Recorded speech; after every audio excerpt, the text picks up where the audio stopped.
अब मैं एक और महत्वपूर्ण बात की ओर आपका ध्यान दिलाता हूं। वह मुद्दा है, मैंने महार जाति के ही सभी उम्मीदवारों को क्यों चुना। अब बनाओ ना अपने में भी एक्ट, ठीक है। मैंने सारे प्रत्याशी 15 के 15 महार जाति के ही क्यों चुना और अन्य समाज के लोगों को क्यों उम्मीदवारी नहीं दी। अपने लोगों को समझा रहे हैं। अन्य जाति मतलब अनुसूचित जाति के अन्य लोगों को नहीं दिया। 1932 में पूना पैक्ट किए हैं दोस्तों, कितना बड़ा राज है।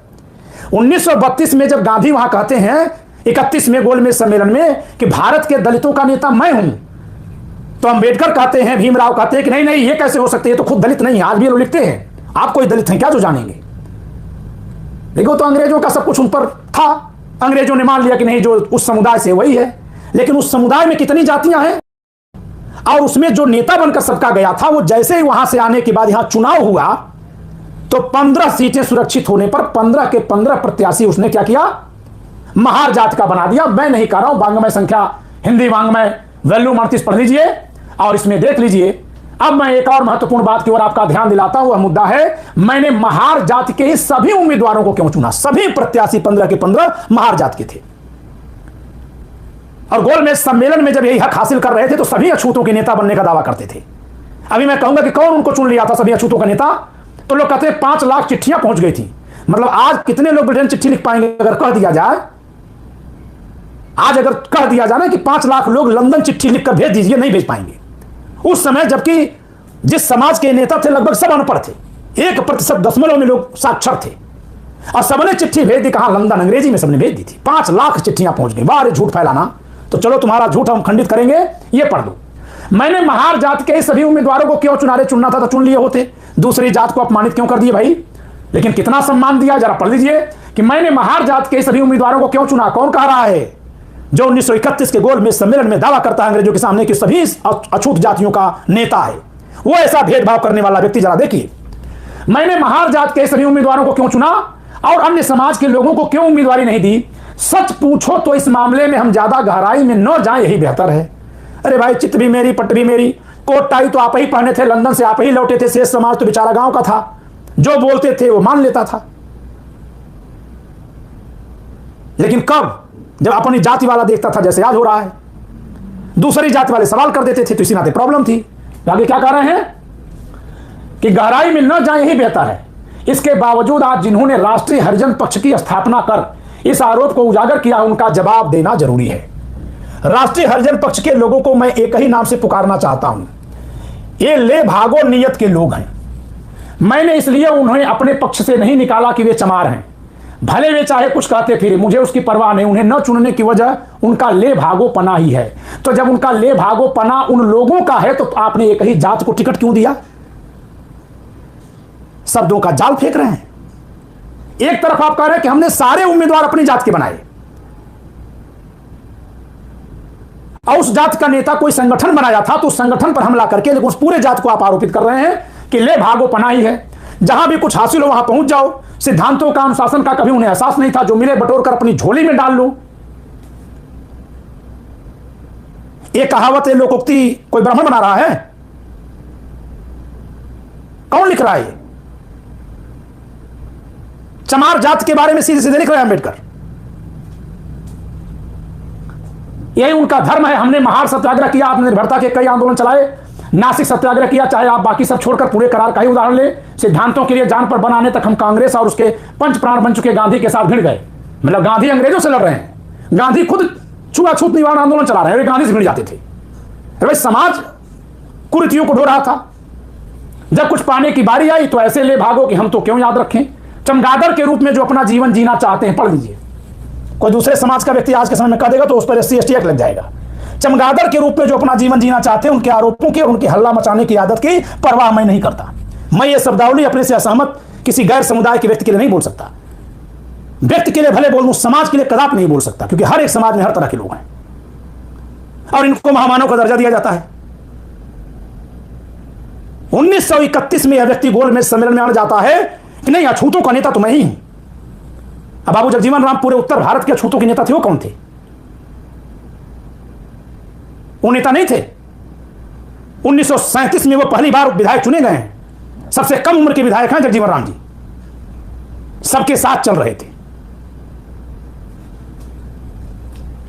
इतना ही नहीं, पूरे करार से पहले जब गांधी ने अपने प्राण दांव पर लगा दिए, तब ये लोग गांधी की जान बचाने के पीछे विधिमंडल की अपनी सीटें तक छोड़ने के लिए तैयार बैठे थे।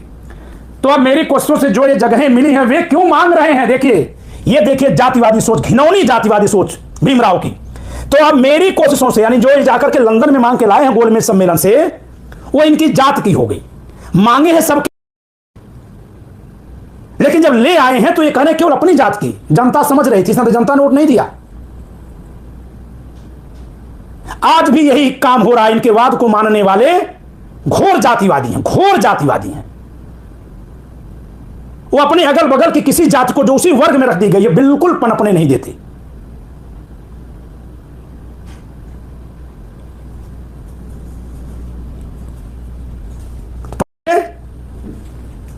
जो चमगादड़ कह रहा हो जिस समाज को, चमार समाज को ले भागने वाला, कहीं मिल जाए तो ले भागो, मैं तो चमार जात के लोगों को टिकट ही नहीं दिया, केवल अपनी जात को दिया। अरे भाई, मांग थे, भोर थे, मसक थे, वहां और समाज है, क्यों नहीं दे देते यार? आज भी इनकी जात के लोग अन्य के साथ वहां यही व्यवहार करते हैं, और इनको जो मानने लगे हैं इधर वाले, वो भी अन्य जातियों के साथ वही व्यवहार करते हैं।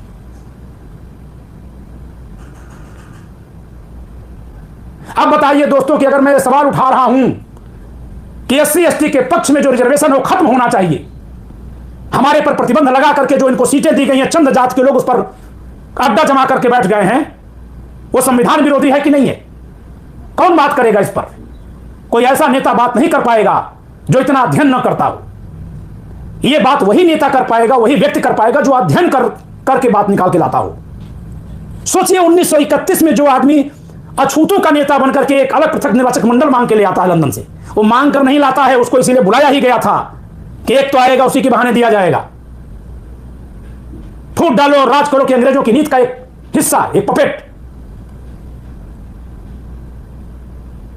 नहीं तो जो व्यक्ति वहां से लेकर आया वो खुद ही यहां कह रहे हैं कि इन्हीं के लिए हम मांग कर लाए हैं। क्या देख लीजिए, वो खुद लिख रहे हैं कि हमारी कोशिश से जो मिला है हम उस जात को क्यों दे दें। अरे भाई, तुम्हारी कोशिश से तुम्हारे लिए नहीं मिला है, तुम उनकी आबादी को भी गिनवाए हो, और आबादी गिनवाने में तो साइमन कमीशन के सामने ये आदिम जनजाति, वनवासी जाति, पर्वतीय जनजाति, जरायम पेशा जाति, सबका डेटा लिख करके लिख दिया छूत है। वो तो साइमन कमीशन के अधिकारी ने पूछ दिया कि इतनी बड़ी आबादी कहां से आ गई। तब कहते नहीं तो छोटी वाली आबादी मान लीजिए।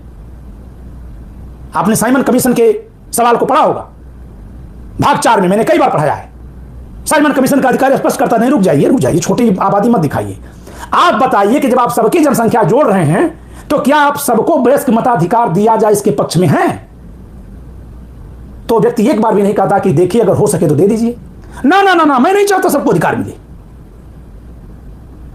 आज उसी सोच पर जब से देश चलने लगा है तो यह देश सीधे नहीं उल्टे जा रहा, 90 के बाद से चल रहा है और उल्टे जा रहा है। तो दोबारा हमसे मत कहिएगा कि चमार जात के बारे में किसी ब्राह्मण ने क्या कहा है, चमार जात के बारे में अंबेडकर ने क्या कहा, भीमराव ने क्या कहा है, पढ़ लीजिए आप। अरे वो अपने लिए तो बहुत कुछ कहते हैं, आर्यन है, लेकिन वो जो कुछ कहे वो छोड़ दीजिए। यहां तो आदमी चुनाव में जा रहा है ना, चुनाव में जा रहा है, यहां लिख रहा है कि जो से मिला मैं इनको क्यों दे दूं। आप जरा सोचिए कितनी घृणित सोच है कि जो मेरी मेहनत से मिला है मैं क्यों दे दूं। तुम्हारी मेहनत से नहीं मिला है भाई, ये सीटें उस पूरे वर्ग के लिए मिली हैं। ज्यादा खोदेंगे तो ज्यादा पन्ने उलट जाएंगे। हम लोग तो पन्ना पढ़ने वाले हैं, लेकिन हम सिर्फ पन्ना ही पढ़ने वाले नहीं हैं, हम सड़क पर उतरकर आंदोलन करने वाले भी हैं। और इसीलिए कहते हैं कि सामान्य जन चेतना मंच से जुड़िए और न्याय के लिए आवाज उठाइए। आपको यह आवाज उठानी पड़ेगी अपने लिए, अपनी पीढ़ियों के लिए, भारत के संविधान को उसके मूल स्वरूप में लाने और स्थापित करने के लिए आपको यह काम करना होगा। इसलिए सामान्य जन चेतना मंच से जुड़ने के लिए आप इस नंबर पर संपर्क करिए 8957568536।